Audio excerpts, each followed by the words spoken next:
국민의 알 권리를 차단하려 했던 잘못된 정치 행위로 드러난 만큼 두 당은 국민 앞에 즉각 사과할 것을 촉구합니다.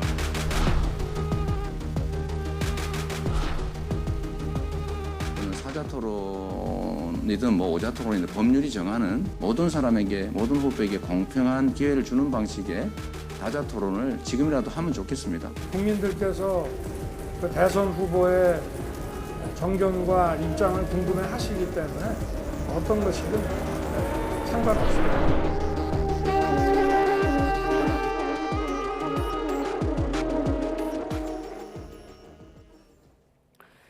네, 그러니까 이재명, 윤석열 두 후보만의 TV 토론은 사실상 불발이 되고 다자 토론으로 추진될 움직임을 보이고 있습니다. 민주당은 잇따라 쇄신안을 내놓고 있는 가운데 이재명 후보가 네거티브 중단을 선언했는데요. 남은 기간 후보 간 공방이 정책 경쟁으로 흐를 수 있을지 주목되고 있습니다. 나이트 포커스 오늘은 박창환 장한대 교수 또 이종근 시사평론가 두 분과 함께하겠습니다. 안녕하십니까? 네. 안녕하십니까? 법원이 물론 이제 법원의 판단이 두 개였습니다만 일단 서부지법의 판단은 안철수 후보를 배제하고 토론회를 개최하는 것은 정당하지 않다. 사실 안철수 후보나 심상정 후보 측에서는 이거를 담합 토론, 담합 정치 이렇게 표현했었는데 제동이 걸렸습니다. 네, 지난주에도 저희가 이 자리에서 양자 토론이 상식에 맞지 않다라고 네. 비판적인 말씀을 드렸었습니다. 네. 하지만 그 정치적인 어떤 득실 계산 이런 걸 가지고 양자 토론을 추진을 했는데 오늘 저는 법원의 판결에 대해서 환영하는 입장입니다. 현 정부 들어서서 공정과 상식이 시대의 화두다 그렇게 얘기를 해왔는데 정작 대선 후보들이 그런 어떤 꼼수, 어떻게 보면 정치적 이해득실에 따라서 정치 공학적으로 접근을 하려다가 법원에 의해서 제동이 걸린 꼴이 됐으니까 두 후보가 좀 머쓱해지는 그런 상황이 될 것 같습니다. 공정과 상식. 법원에서는 대통령 선거에 미치는 TV 토론이 미치는 영향력이 매우 크다라는 판단이었거든요. 네, 그렇습니다. 법원이 판단을 보니까 네. 두 가지예요. 하나는 첫 TV 토론이라는 게 굉장히 중요하다. 사람들에게 어떤 인식을 줄 수 있다. 즉, 첫 TV 토론인데도 불구하고 여기에 제외되는 후보, 그러니까 약 한 10%가 나오는 후보와 이미 정당 의석수가 6명인 그런 후보, 이 두 후보가 제외되면 군소 후보로 낙인이 찍힐 가능성이 있다라는 것이고요. 네. 두 번째는 지상파 3사, 특히 두 개 방송사는 공영방송 아닙니까? 공영방송이 배제의 그런 원칙하에서의 기회균등의 법칙을 위반한다면 그건 공정하지 못하다. 방송의 어떤 공정성을 훼손할 수가 있다. 이런 네. 두 가지의 초점을 맞춘 것 같아요. 저는 법원의 판단이 옳다고 생각을 합니다. 2007년도에 이어서 가점 신청을 또 받아들인 걸 보면 네. 지금까지 이제 선거 방송 토론의 어떤 기준이 되는 세 가지 3% 이상 직전 대선 선거에서의 지지와 그다음에 5석 이상의 네. 그 의석수를 가진 정당 그리고 5% 평균 월평균 5%의 지지율을 네. 가진 후보 이 세 가지 원칙은 앞으로도 계속 굳이 이 중앙선거방송토론위원회가 주도하지 않더라도 네. 기타 방송에서 주관하는 어떤 그런 토론회라도 이제는 아마 꼭 지켜져야 되는 그런 분위기가 네. 되지 않을까 싶습니다. 평론가님 말씀과 함께 지금 화면에 나가고 있는 초청 대상자 기준을 좀 함께 참고하면 좀 이해에 도움이 될 것 같습니다. 자, 법원의 결정이 나오자마자 국민의당과 정의당 맹공을 퍼부었습니다. 양당, 그러니까 민주당과 국민의힘이 사과하고 즉각 사자 TV 토론하자라고 제안을 했는데 각 당 반응 먼저 들어보도록 하겠습니다. 국민의 알 권리를 차단하려 했던 잘못된 정치 행위로 드러난 만큼 두 당은 국민 앞에 즉각 사과할 것을 촉구합니다. 누가 격변하는 세계 흐름 속에 제대로 된 국가 비전과 전략, 정책 대안을 갖고 있는지를 가리는 사자 TV 토론을 즉시 추진할 것을 제안합니다. 네, 발언은 이제 이태규 국민의당 총괄선대본부장 목소리로 들어보기로 하고 정의당 같은 경우도 사법부의 어떤 상식적인 결정을 환영한다라는 입장을 밝혔기 때문에 자 앞으로 그러면 토론회가 언제 열릴 것인가로 이제 초점이 모아질 텐데 그 시점에 대한 예상은 잠시 뒤에 하기로 하고 어떻습니까? 일단 사자 토론 제안이 열린다면 좀 후보별로 유불리를 한번 따져볼까요? 네. 네. 2차 함수가 4차 함수가 되는 거니까 셈법이 복잡해질 수밖에 없죠. 네.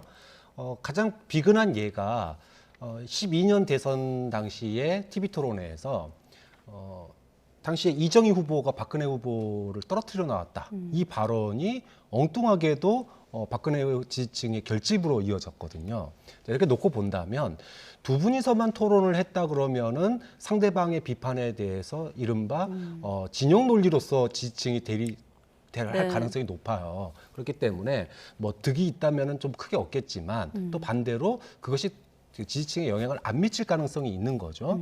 그런데 사자 토론회가 되면 이것이 미칠 변수가 예를 들어 윤석열 후보의 지지가 좀 평가가 안 좋으면 네. 그게 소위 중간지대에 있는 안철수 후보나 또는 이쪽으로 옮겨갈 수도 있는 거고 그렇게 놓고 본다면 셈법은 당연히 안철수 후보나 심상정 후보가 득이 되는 거죠. 무조건 득이 될 거다 이렇게 보고 지금 화면에는 일단 안철수 후보의 모습이 보이는데 일단 최근에 어떤 안철수 후보의 움직임은 양비론이거든요. 모두를 비판하는 입장인데 토론에서도 그렇게 흘러갈까요? 어떻게 예상하십니까? 네, 뭐 안철수 후보도 마찬가지고 심상정 후보도 마찬가지고 이제까지 언론의 집중적인 조명을 받지 못했거든요. 네. 특히나 안철수 후보 같은 경우에는 지지율이 이제 올라가다가 좀 정체되고 좀 다시 떨어지는 모양새이다 네. 보니까 강력하게 이 양비론은 아마 치고 나갈 가능성이 높습니다. 특히나 비호감 대선. 그래서 양측 후보들이 이제까지 지지율이 떨어졌던 이유들에 대해서 조목조목 아마 비판을 할 거고 이거를 뭐 토론을 잘한다고 평가받는 심상정 후보도 만만치 않게 이런 비호감 대선의 그 양쪽 후보의 약점들을 굉장히 찌를 가능성이 매우 높습니다. 그렇기 때문에 네. 저는 심상정 그다음에 안철수 이 두 후보 측이 지지율을 조금 이제 득실 면에서 본다면 무조건 득이라고 보고 반면에 이재명 후보하고 윤석열 후보는 무조건 실이죠. 득은 그렇게 크지 않을 것 같습니다. 이재명 후보도. 특히 이재명 후보 같은 경우에는 네. 그동안의 TV 토론이 마지막 반전 카드 아니냐 이렇게 얘기들을 해왔는데 TV 토론에서 토론을 잘하더라도 사실은 그게 지지율이 얼마큼 오를지 물음표가 달린 상황인데 네. 이제까지 이제 그 잘하는 것들이 본인에 대한 공격도 또 이제 늘어나는 거잖아요. 그러니까는 소위 윤석열 후보의 공격을 갖다가 진영 논리의 공격이다 이렇게 얘기할 수 있는 거고 거꾸로 윤석열 후보도 이재명 후보의 공격을 진영 논리의 공격이다라고 지지층에게 말할 수 있는데 네. 중도층이나 진보 쪽에서 비판하는 건 또 다른 거란 말이죠. 좀 그런 점에서 이재명 후보도 득을 얻을 수 있는 기회가 줄어들었다. 아무래도 시선이 심상정 후보나 안철수 후보에게 분산되니까 또 윤석열 후보 같은 경우에는 이재명 후보의 공격의 포인트를 맞공격할 걸 준비했을 텐데 네. 관점이 다른 진영, 예를 들어 중간 진영이나 진보 진영으로부터의 공격은 미처 준비하지 못한 상황, 충분히 대응하지 못할 상황, 거기다가 토론도 그런 날카로운 토론들을 과거에 당내에서 했던 것과는 또 다른 관점에서 나올 거기 때문에 네. 윤석열 후보도 비판이 2배가 되는 그런 상황 아니겠습니까? 이렇게 놓고 본다면 이재명 그다음에 윤석열 이 양강 구도가 조금은 공격을 받는 그런 모양새가 되지 않을까 싶습니다. 양강 구도에 대한 공격이 좀 예상된다 말씀이셨고 지금 후보별로 좀 여기 토론에 대한 입장을 정리한 게 있는데 간단히 좀 짚어보고 또 평론가님 의견으로 이어가면 안철수 후보는 사필 규정이다. 심상정 후보는 명백한 양자 토론이 불법 토론이다라면서 앞서 다자가 링 위에 오르자 이런 표현을 하기도 했었죠. 그리고 이재명 후보는 지금이라도 다자 토론하면 좋겠다라고 했고 윤석열 후보는 국민들이 대선 후보 정견과 입장을 궁금해하고 있다라고 밝히고 있습니다. 자, 아무래도 지금 말고 이전 국면에서 윤석열 후보가 한때는 좀 토론에 소극적이었기 때문에 이번 토론에 임하는 게 조금 이전보다는 적극적으로 변했다는 게 좀 눈에 띄기도 하거든요. 네, 그렇습니다. 어떻게 좀 유권리와 함께 평가하신다면 어떻게 그렇죠. 보십니까? 처음에는 그 법정 그 토론 횟수만 하는 것으로 네. 지금 알려져 있었는데 지금 양자 토론을 뭐 받아들이면서 토론 더 할 수 있는 어떤 상황이 됐습니다. 저는 이제 교수님 말씀에 거의 그 원칙적으로 동의하면서도 약간 네. 다른 건 이겁니다. 자, 이 제3지대 후보들이 양비론을 5대5로 시간을 할애했을 때 과연 자신한테 이득이 갈 것인가. 대개는 자신의 어떤 포지셔닝을 각을 세워야 되거든요. 그래야만 예를 들어서 안철수 후보를 예를 들어서 봤을 때 이 자신한테 주어진 시간을 양자한테 똑같이 한다면 과연 양자의 그런 후보를 동시에 자기가 이끌어올 수 있을까요? 자기의 주된 어떤 타깃층은 사실은 반문 진영에서의 또 비 이재명 이쪽으로 가져와야 되는데 그렇다면 자신을 각을 세우는 것은 윤석열을 각을 세우는 것보다는 이재명 쪽을 각을 더 많이 세워서 윤석열의 대체제로 보여야만 훨씬 더 지지율을 올릴 수 있는 기회라는 것이죠. 그러니까 물론 양비론이겠지만 7대3 정도 최소한 포지셔닝을 그렇게 취해줘야 돼요. 단일화도 염두에 둔다면요? 그렇죠. 단일화도 염두에 둔다면 5대5보다는 7대3 정도의 비율로 해서 아직은 우호적이다. 피하 구분은 좀 더 확실히 해야 되거든요. 심상정 후보도 마찬가지라고 생각을 합니다. 이미 심상정 후보가 한 번의 어떤 반성을 또 했잖아요. 그 반성은 지금 집권 여당과 야합을 했다. 그러니까 이 의석수를 늘리기 위한 야합을 했다. 그래서 조국 비판도 제대로 못했다. 이런 프레임에 지금 또 이 심상정 후보가 그 지지자들한테 걸려 있는 상황에서 네. 여기서 이재명 후보를 정확하게 각을 세우지 않고 뭐 똑같이 양비론을 세운다. 그럼 정의당의 존재 이유, 정체성에 대한 이유를 다시 물을 수밖에 없는 상황이거든요. 그러니까 결과적으로는 어찌됐든 1대3이 될 수밖에 없다. 집권 여당 후보가 방어를 하고 나머지 야당, 물론 보수 진보든 다 섞여 있지만 야당 후보가 공격하는 어떤 모양새가 될 수밖에 없으니까 윤석열 후보 입장에서는 어쨌든 자신한테 돌아올 화살이 좀 줄어드는 어떤 상황이고 이재명 후보 입장에서는 주도권 토론에서 자기가 충분히 윤석열 후보를 올가맬 수 있다라고 생각했는데 그게 지금 4분의 1로 줄어든 네. 피해를 본 것이니까 절대적으로는 이재명 후보가 좀 부족하고 한 가지만 더 말씀드리면 그렇다고 해서 안철수 후보나 심상정 후보가 더 유리할까요? 안철수 후보 지난 4년 전 대선에 그 아픈 상처가 남아있지 않습니까? 대선에서 아바타냐라는 발언 하나 때문에 그 전까지 지지율이 굉장히 높았었는데 네. 그 후에 3위로 이제 전락을 하는 또 계기가 토론에서 이제 발생이 됐고 심상정 후보 역시 신선하지 않다. 심상정 후보의 TV 토론을 지금 엄청나게 우리가 많이 기억을 하거든요. 네. 그렇기 때문에 결과적으로는 어쨌든 뭐 이재명 후보가 약간 날씨적으로는 흐림, 윤석열 후보가 맑음, 그다음에 안철수 후보와 심상정 후보는 뭐 개인, 이런 정도로 표현하고 싶습니다. 네, 실제로 토론은 열릴 테고요. 이제 언제 열릴지가 관건인데 말씀하신 대로 양비론으로 두 후보가 접근할지 아니면 말씀하신 대로 또 각을 세우면서 존재감, 정체성을 좀 드러낼지는 지켜봐야 될 텐데 공교롭게도 날짜가 지금 31일 그리고 2월 3일 가운데 이제 골라질 것으로 보이는데 그 가운데 설 연휴가 있어요. 설 연휴가 있는데 일단 윤석열 후보를 뺀 나머지 후보들은 설 연휴인 31일을 선호한다고 알려지고 있고 국민의힘은 내부 논의 중이다 알려지고 있는데 일단 국민의힘 입장에서는 좀 고심하는 이유가 있을까요? 연휴를 기준으로?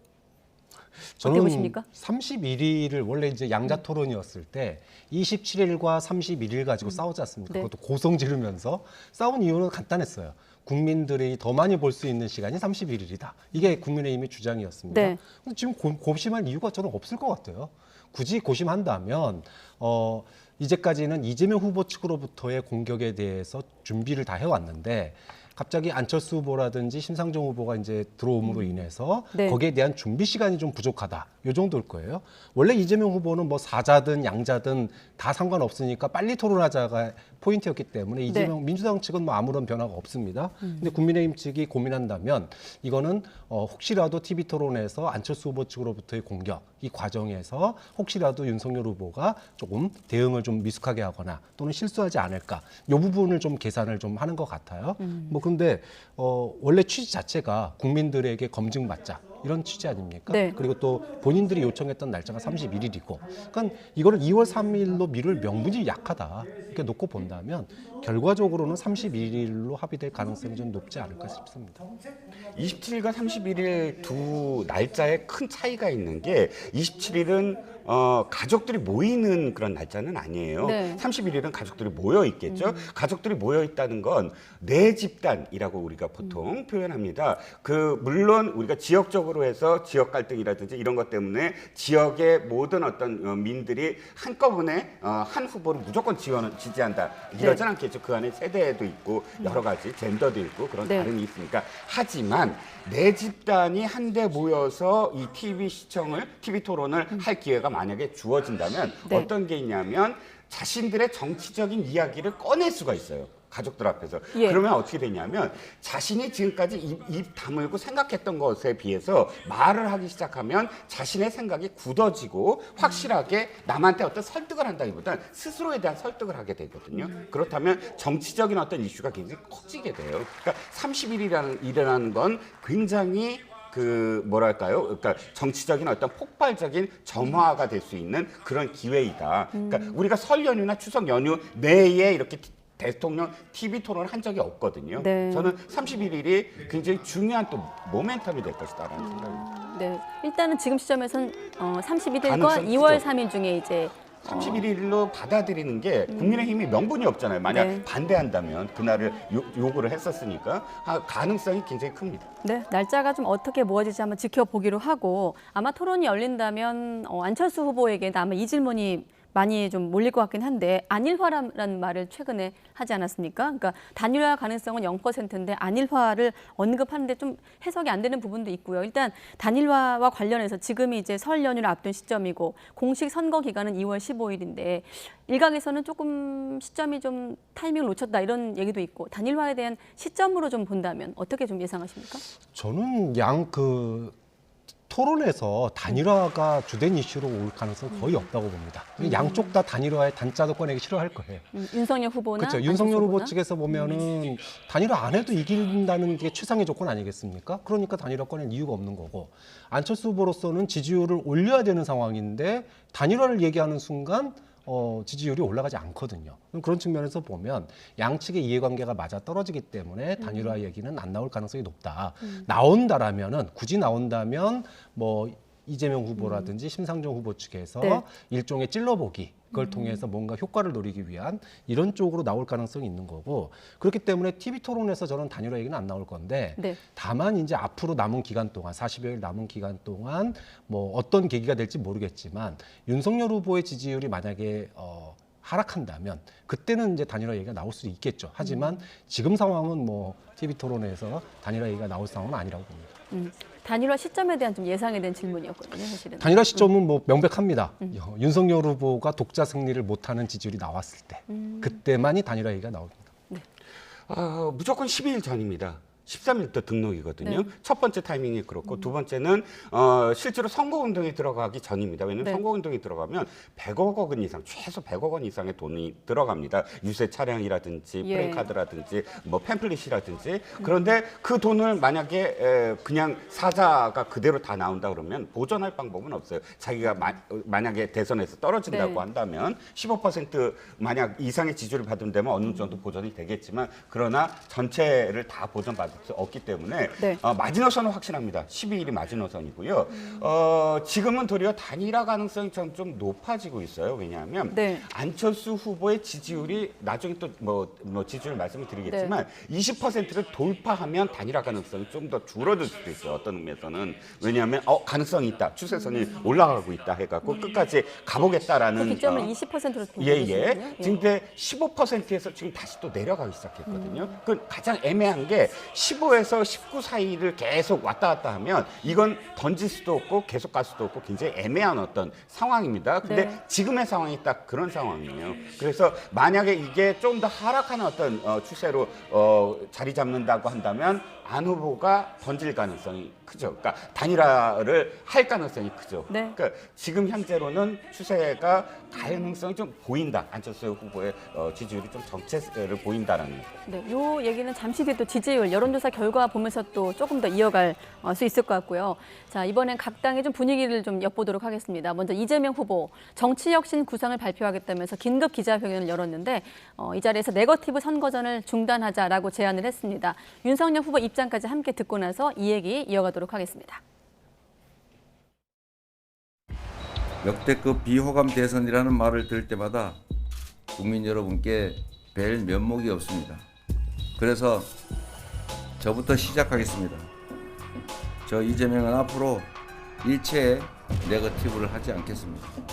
適当한 근거가 있는 거에 의해서 국민이 정부 최고의 의사결정권자가 될 후보에 대해서 또 검증하는 것을 국민의 권리라고 보고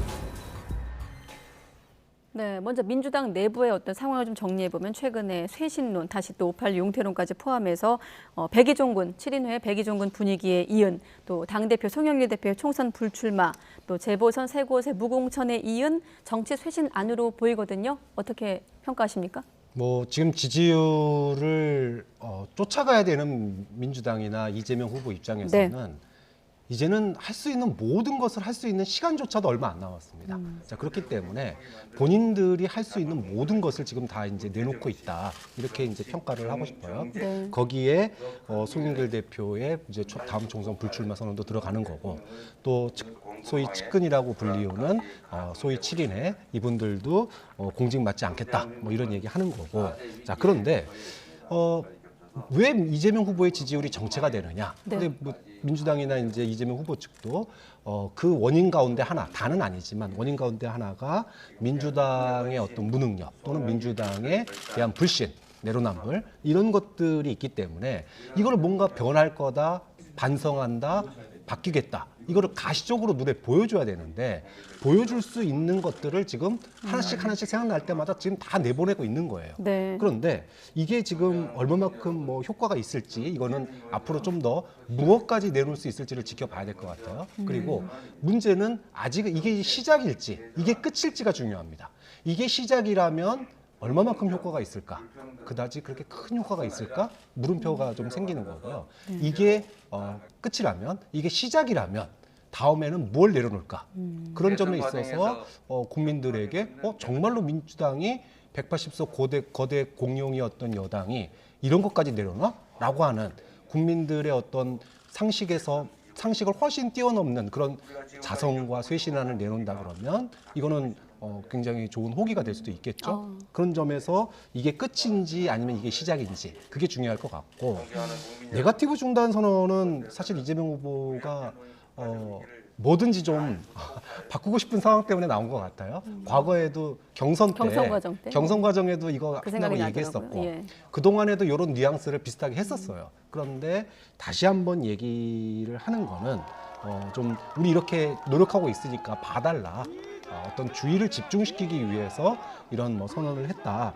뭐 이게 공식적으로 당에서 논평이나 이런 부분을 안 한다는 거지. 사실은 뭐 현역 의원들은 개인적인 차원에서 또 내놓고 있지 않습니까? 네. 그렇게 놓고 본다면 국민들에게 그만큼의 절박함을 표현하기 위한 그런 어떤 호소의 한 방편이다. 이렇게 평가를 할 수 있겠죠. 절박함의 호소이다. 그런데 이게 시작점일지 끝일지는 함께 좀 지켜봐야 되겠다라는 말씀하셨는데, 야당의 동참을 좀 부탁한 거는 가족에 대한 어떤 네거티브를 말하는 걸까요? 어떤 걸 담고 있다고 보십니까? 일단 자신이 그 욕설과 관련돼서 선거 과정에서 화두가 될 때마다 이 네거티브와 관련된 발언을 했어요. 네. 2014년 성남시장 선거 당시에도 욕설 파일이 유포되자마자 네거티브 불법 선거 운동 중단하자라고 네. 촉구를 했거든요. 이번에도 역시 장영하 변호사가 160분과 관련된 녹취 파일을 올리고 최근에 그것과 관련해서 또 눈물을 보이기도 하지 않았습니까? 그러면 다분히 이제 야당에 제발 그 형수 욕설과 관련된 어떤 부분과 관련해서 더 이상 네거티브 공세를 하지 말아 달라라는 의미를 읽힙니다. 그런데 문제는 이겁니다. 이것이 실천되려면 두 가지가 필요해요. 네거티브와 검증의 그 상관관계, 뭐가 검증이고 뭐가 네거티브냐에 대한 뚜렷한 그런 그 한계 상황을 차별화시켜서 여기까지는 네거티브니까 하지 말자. 네. 여기는 검증이다라고 이야기를 해야 되고 규정을 해야 되고, 두 번째는 자신이 안 한다는 건지 아니면 선대위가 안 한다는 건지 아니면 전체 그 당까지 포함해서 모든 어떤 이재명 후보 측의 그런 이 선거 체제에서 안 한다는 건지가 불명확해요. 그러면 후보만 안 한다고 해서 그것이 네거티브 공세가 아니냐? 뭐 그건 아니잖아요. 당장 오늘 이 발언이 끝난 다음에 90분도 안 지나서 법사위에서 김용민 의원이 김건희 씨와 관련된 녹취록을 틀었습니다. 그게 굉장히 파장이 됐잖아요. 네. 그렇다면 자신이 잠깐 뭐 그런 상대방 네거티브를 안 하겠다라는 게 뭐 의원들은 해도 된다라는 게 과연 선언까지 긴급 기자회견을 하면서 선언까지 할 일이냐라는 뭐 비판의 직면에 있는 겁니다. 네, 법사위 얘기 또 잠시 뒤에 하기로 하고, 여기에 대해서 윤석열 후보는 그동안 수업자하지 않았느냐라고 대응하기도 했거든요. 네. 네. 그러면서 검증은 하겠다라는 네. 얘기를 했어요. 예. 그러니까 받은 만큼은 꼭 돌려줘야 되겠다 이런 생각이 있는 것 같아요. 그러니까 김건희 씨라든지 그 녹취록 문제 이런 네. 부분들이 부분들이 있으니까 이번 기회에 이재명 후보 측의 그런 뭐 어떤 욕설 관련된 검증이라는 이 하에 이런 것들을 공세를 통해 가지고 지지율의 우위를 갖다 굳히기 전략으로 가겠다라고 이렇게 생각을 하고 있기 때문에 뭐 본인들이 하면 검증이고 내가 하면 네거티브냐 뭐 이런 식의 반응이라고 저는 평가하고 싶어요. 네. 근데 뭐 윤석열 후보의 이런 반응은 뭐 충분히 있을 수 있는 뭐 얘기인데 이제 문제는 민주당 이재명 후보 측이 지난번에도 얘기했지만 지지율이 올랐던 것이 반사 효과였기 때문에 본인들의 노력으로 지지율 위기를 돌파하지 않으면 또다시 반사 효과를 얻는다고 해도 사실은 큰 이득이 없거든요. 그럼 노력이 아까 정치 쇄신 얘기했는데 30, 40대 장관 적극 기용하겠다. 근데 공약은요. 지금 현재 민주당의 쇄신과 관련된 공약은 앞으로 뭐뭐 하겠다라고 하는 거는 유권자들한테 먹히지가 않습니다. 지금 당장 내 손에 잡히고 내 눈에 보여야 돼요. 그래서 예를 들어 30, 40대 장관 기용하겠다 그러면 30, 40대 장관들 후보자들 앞에 쭉 세워놓고 이 사람들 안 치겠습니다 해야지 국민들이 관심을 갖습니다. 그다음에 송영길 뭐 당대표 불출마하겠다고 그랬는데 170여 명에 가까운 민주당 국회의원들 부동산 실패에 대해서 책임지고 올 가을에 재보선 치러서 다 재신임 묻겠습니다. 또는 다 사퇴하겠습니다. 요 정도가 돼야지 국민들이 민주당이 반성하나 보네. 요 정도 관심을 갖는 겁니다. 그러니까 정치 쇄신은 뭐뭐를 하겠다라고 하는 건 먹히지 않는다. 당장 눈에 보여주고 그다음에 느끼게 만들어줘야지 정치 쇄신은 먹힌다. 그런 점에서 지금 발표하는 것들이 끝이 아니라 시작이 되어야지만이 설 밥상에 민주당이 바뀌고 있다라고 하는 얘기가 돌 수 있다고 생각합니다. 네, 윤석열 후보 얘기까지 하고 또 법사위로 넘어갈 텐데 아무래도 좀 지지율이 여유가 있어서인지 대선 승리를 위한 필승 결의도에 참석을 했습니다. 설 연휴 전에 좀 승기를 잡겠다 이런 의지로 보이기도 하고요. 일단 두 가지 의미가 있는 것 같아요. 일단 당협위원장들과 그다음에 당내 의원들과 다 한번 모였어요. 이거 처음 모이게 한 거고 네. 이렇게 해서 여러분들 스스로 윤석열이다 하면서 네. 어떤 롤을 지어주고 책임을 지어주면서 하나의 어떤 원팀으로서의 결의를 다지는 그 첫 번째 목적이 있었고요. 두 번째는 이 자리에서 사실 윤석열 후보가 약간 오차 범위 내에서 앞서고 있다. 이런 여론조사 기관들의 그 결과에서 이번 주 들어서는 오차 범위 바깥에서 앞서고 있다라는 여론조사도 조심스럽게 나오고 있거든요. 네. 근데 이런 분위기에서 딱 윤석열 후보 이렇게 얘기했어요. 낮은 자세로 국민께 임하자라고 이야기했습니다.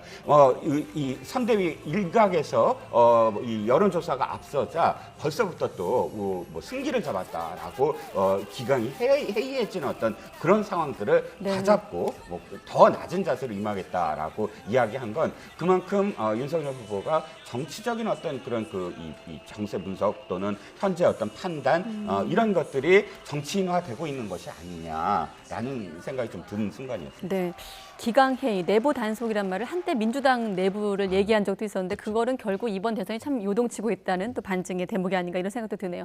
자, 법사위 얘기 좀 간단히 하도록 하겠습니다. 법사위에 나온 발언부터 좀 들어보시죠.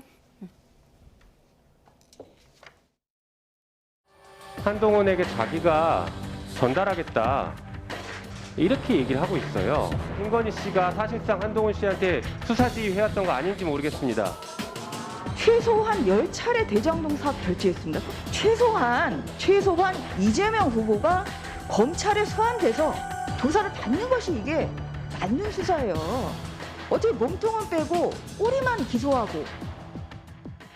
네, 법사위 상황을 좀 간단히 요약한 민주당은 그러니까 이제 7시간 통화 보도에서 김건희 씨가 한동훈 검사장을 언급한 것을 놓고 사실상 수사를 지휘한 것 아니냐라고 공세를 피고 있는 거고 국민의힘은 이재명 후보를 소환 조사하라고 또 검찰을 압박하는 발언을 내놓기도 했고요. 네. 네, 뭐 양쪽 다 원래 법사위라는 데가 일정조차도 정치적인 공방으로 주고받는 곳이 법사위입니다. 네. 그러니까 지금 대선 기간에 상대방의 어떤 약점 또는 공세거리가 있다면 얼마든지 이제 이런 얘기가 충분히 나올 수 있는 상황인데 사실은 양쪽 다 한 단계씩 건너뛰었죠. 민주당도 소위 말해서 그 한동훈 검사장에 갖다 수사 지휘했다?